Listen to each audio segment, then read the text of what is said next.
the last 2 months of trading. Well, Latin America's largest economy is showing signs of a slowdown in its services sector.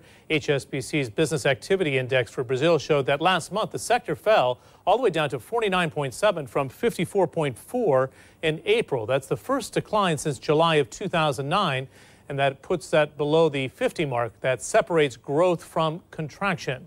Is this another worrying sign for the country's economy? Joining me to discuss this and a lot more is Dorothea Werneck. She's the chairwoman at CEMIG, one of the largest utility companies in Brazil. She joins us from our New York operation. This is difficult to watch. You see a very promising economy slowing down quite radically. Before we get into your specific expansion plans for the utility group, how concerned are you that Brazil can maintain what the finance minister, Mr. Manteiga, was suggesting would be almost 4% growth in 2012? It doesn't look like it right now. Yeah, but for us it was not a surprise. Even for the government or for the analysts in the market, everyone would say that for the first semester the growth would be quite low, but our expectation is the second semester to regain the strength we used to have. So it's under our expectation. No problem at all. It's a transition.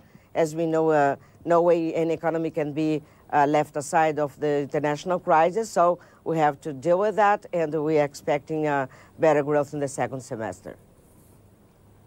You in fact, expect consumption to grow about 4.5% a year, better than 50% over the next decade. As you know, this requires investment, one of the reasons you're in New York right now. Are people getting concerned about the BRIC economies and the ability to want to tap into that and put infrastructure funds forward if there's going to be quite a long period of slower growth?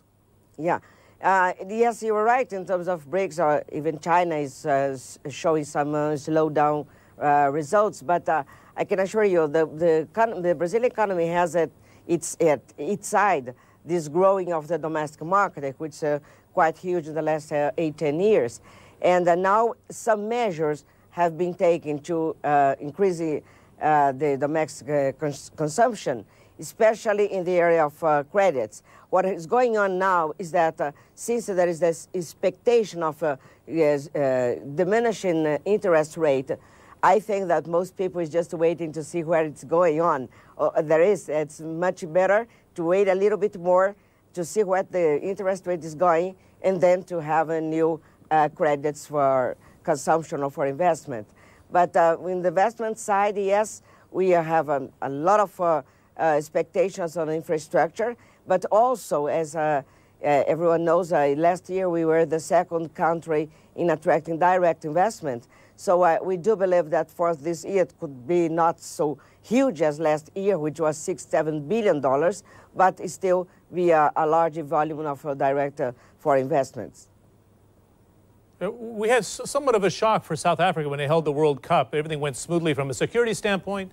The matches were phenomenal, but they had problems with the infrastructure, as you know, and even power generation during that lead-up and during the World Cup. Is Brazil going to have any sort of challenge now with its infrastructure? It's got the hosting of the World Cup, and it also has the Olympics. It's a huge challenge for this emerging market economy.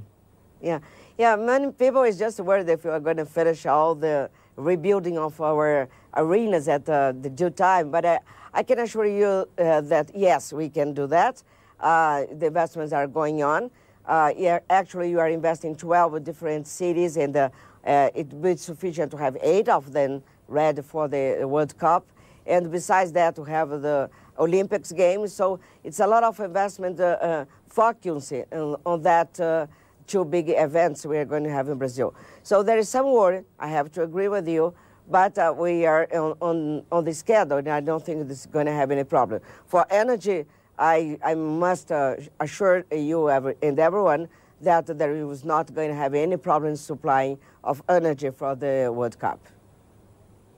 Okay. Good to have you on the Global Exchange as you visit New York on the fundraising drive. Dorothea Werneck is the chairman, once again, of CEMIG, the largest utility company in the very large economy in Latin America, Brazil.